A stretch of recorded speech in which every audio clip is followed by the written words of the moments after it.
Chapter 4. Auto-suggestion, the medium for influencing the subconscious mind. The third step towards riches. Auto-suggestion is a term which applies to all suggestions and all self-administered stimuli which reach one's mind through the five senses. Stated in another way, auto-suggestion is self-suggestion. It is the agency of communication between that part of the mind where conscious thought takes place and that which serves as the seat of action for the subconscious mind. Through the dominating thoughts which one permits to remain in the conscious mind, whether these thoughts be negative or positive is immaterial, the principle of auto-suggestion voluntarily reaches the subconscious mind and influences it with these thoughts. No thought, whether it be negative or positive, can enter the subconscious mind without the aid of the principle of auto-suggestion, with the exception of thoughts picked up from the ether. Stated differently, all sense impressions which are perceived through the five senses are stopped by the conscious thinking mind, and may be either passed on to the subconscious mind or rejected at will. The conscious faculty serves, therefore, as an outer guard to the approach of the subconscious. Nature has so built man that he has absolute control over the material which reaches his subconscious mind through his five senses, although this is not meant to be construed as a statement that man always exercises this control. In the great majority of instances, he does not exercise it, which explains why so many people go through life in poverty. Recall what has been said about the subconscious mind resembling a fertile garden spot in which weeds will grow in abundance if the seeds of more desirable crops are not sown therein. Auto-suggestion is the agency of control through which an individual may voluntarily feed his subconscious mind on thoughts of a creative nature or by neglect permit thoughts of a destructive nature to find their way into his rich garden of the mind. You were instructed in the last of the 6 steps described in the chapter on desire to read aloud twice daily the written statement of your desire for money and to see and feel yourself already in possession of the money. By following these instructions, you communicate the object of your desire directly to your subconscious mind in a spirit of absolute faith. Through repetition of this procedure, you voluntarily create thought habits which are favorable to your efforts to transmute desire into its money equivalent. Go back to these 6 steps described in Chapter 2 and read them again very carefully before you proceed further. Then, when you come to it, read very carefully the 4 instructions for the organization of your mastermind group described in the chapter on organized planning. By comparing these 2 sets of instructions with that which has been stated on auto-suggestion, you of course will see that the instructions involve the application of the principle of auto-suggestion. Remember, therefore, when reading aloud the statement of your desire, through which you are endeavoring to develop a money consciousness, that the mere reading of the words is of no consequence unless you mix emotion or feeling with your words. If you repeat 1,000,000 times the famous Emile Coué formula, day by day, in every way, I am getting better and better, without mixing emotion and faith with your words, you will experience no desirable results. Your subconscious mind recognizes and acts upon only thoughts which have been well mixed with emotion or feeling. This is a fact of such importance as to warrant repetition in practically every chapter, because the lack of understanding of this is the main reason the majority of people who try to apply the principle of auto-suggestion get no desirable results.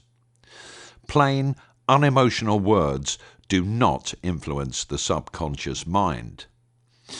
You will get no appreciable results until you learn to reach your subconscious mind with thoughts or spoken words which have been well emotionalized with belief.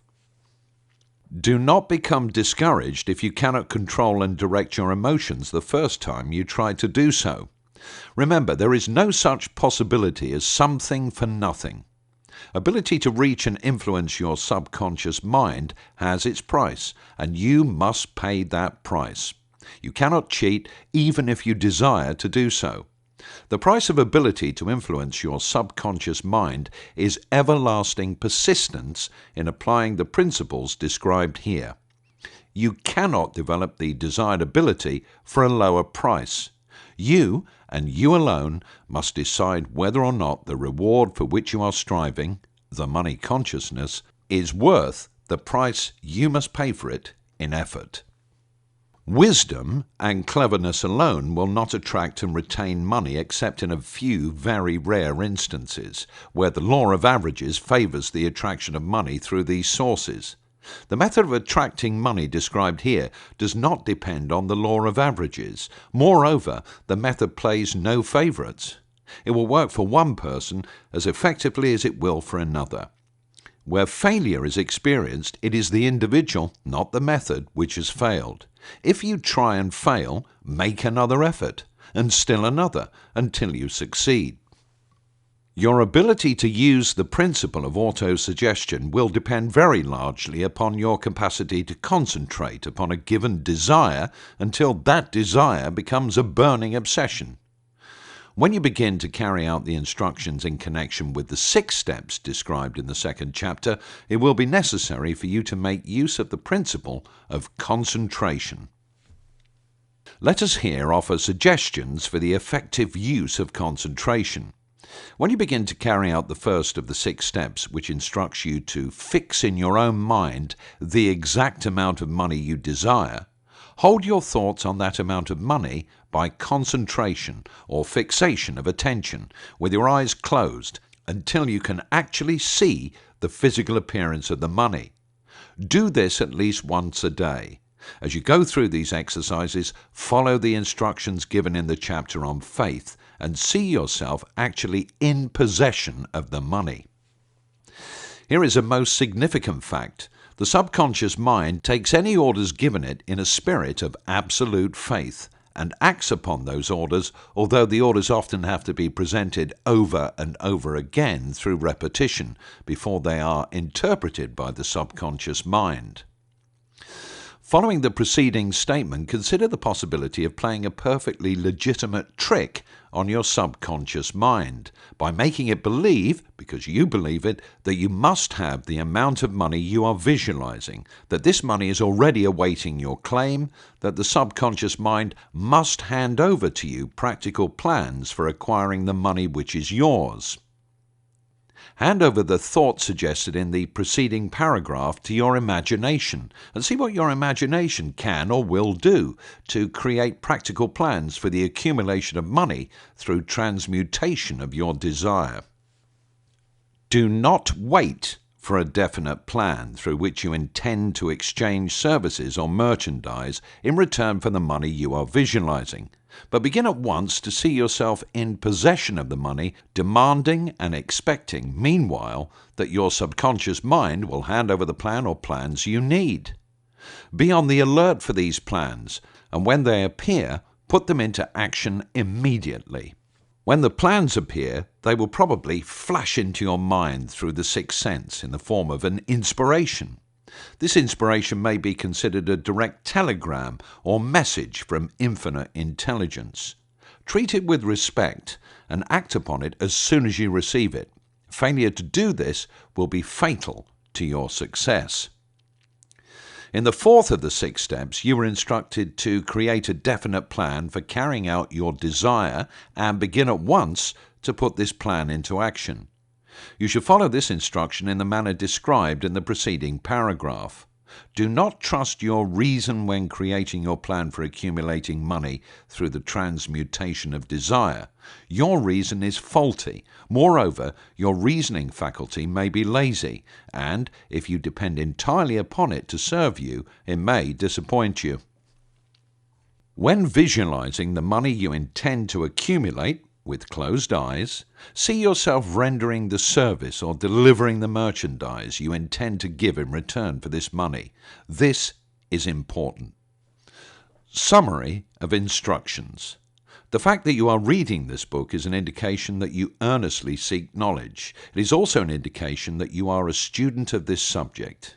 If you are only a student, there is a chance that you may learn much that you did not know, but you will learn only by assuming an attitude of humility. If you choose to follow some of the instructions but neglect or refuse to follow others, you will fail. To get satisfactory results, you must follow all instructions in a spirit of faith. The instructions given in connection with the 6 steps in the 2nd chapter will now be summarized and blended with the principles covered by this chapter as follows. First, go into some quiet spot, preferably in bed at night, where you will not be disturbed or interrupted. Close your eyes and repeat aloud, so you may hear your own words, the written statement of the amount of money you intend to accumulate, the time limit for its accumulation, and a description of the service or merchandise you intend to give in return for the money. As you carry out these instructions, see yourself already in possession of the money. For example, suppose that you intend to accumulate $50,000 by the 1st of January 5 years hence, that you intend to give personal services in return for the money in the capacity of a salesman. Your written statement of your purpose should be similar to the following. By the 1st day of January, 19 whatever, I will have in my possession $50,000, which will come to me in various amounts from time to time during the interim. In return for this money, I will give the most efficient service of which I am capable, rendering the fullest possible quantity and the best possible quality of service in the capacity of salesman of whatever the goods or services are. I believe that I will have this money in my possession. My faith is so strong that I can now see this money before my eyes. I can touch it with my hands. It is now awaiting transfer to me at the time, and in the proportion that I deliver the service, I intend to render in return for it. I am awaiting a plan by which to accumulate this money, and I will follow that plan when it is received. Second, repeat this program night and morning until you can see in your imagination the money you intend to accumulate. Third, place a written copy of your statement where you can see it night and morning and read it just before retiring and upon arising until it's been memorized. Remember, as you carry out these instructions, that you are applying the principle of auto-suggestion for the purpose of giving orders to your subconscious mind. Remember also that your subconscious mind will act only upon instructions which are emotionalized and handed over to it with feeling. Faith is the strongest and most productive of the emotions. Follow the instructions given in the chapter on faith. These instructions may at first seem abstract. Do not let this disturb you. Follow the instructions no matter how abstract or impractical they may at first appear to be. The time will soon come, if you do as you've been instructed in spirit as well in act, when a whole new universe of power will unfold to you. Skepticism in connection with all new ideas is characteristic of all human beings, but if you follow the instructions outlined, your skepticism will soon be replaced by belief, and this in turn will soon become crystallized into absolute faith. Then you will have arrived at the point where you may truly say, I am the master of my fate. I am the captain of my soul. Many philosophers have made the statement that man is the master of his own earthly destiny, but most of them have failed to say why he is the master. The reason that man may be the master of his own earthly status, and especially his financial status, is thoroughly explained in this chapter. Man may become the master of influence and of his environment because he has the power to influence his own subconscious mind, and through it gain the cooperation of infinite intelligence. You are now reading the chapter which represents the keystone to the arch of this philosophy. The instructions contained in this chapter must be understood and applied with persistence if you succeed in transmuting desire into money. The actual performance of transmuting desire into money involves the use of auto-suggestion as an agency by which one may reach and influence the subconscious mind.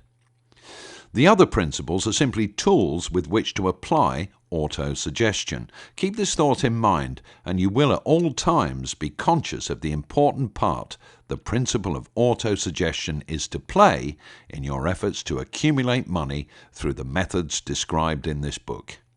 Carry out these instructions as though you were a small child. Inject into your efforts something of the faith of a child. The author has been most careful to see that no impractical instructions were included because of his sincere desire to be helpful. After you have read the entire book, come back to this chapter and follow in spirit and in action this instruction. Read the entire chapter aloud once every night until you become thoroughly convinced that the principle of auto-suggestion is sound, that it will accomplish for you all that has been claimed for it. As you read, underscore with a pencil every sentence which impresses you favorably. Follow the foregoing instruction to the letter, and it will open the way for a complete understanding and mastery of the principles of success.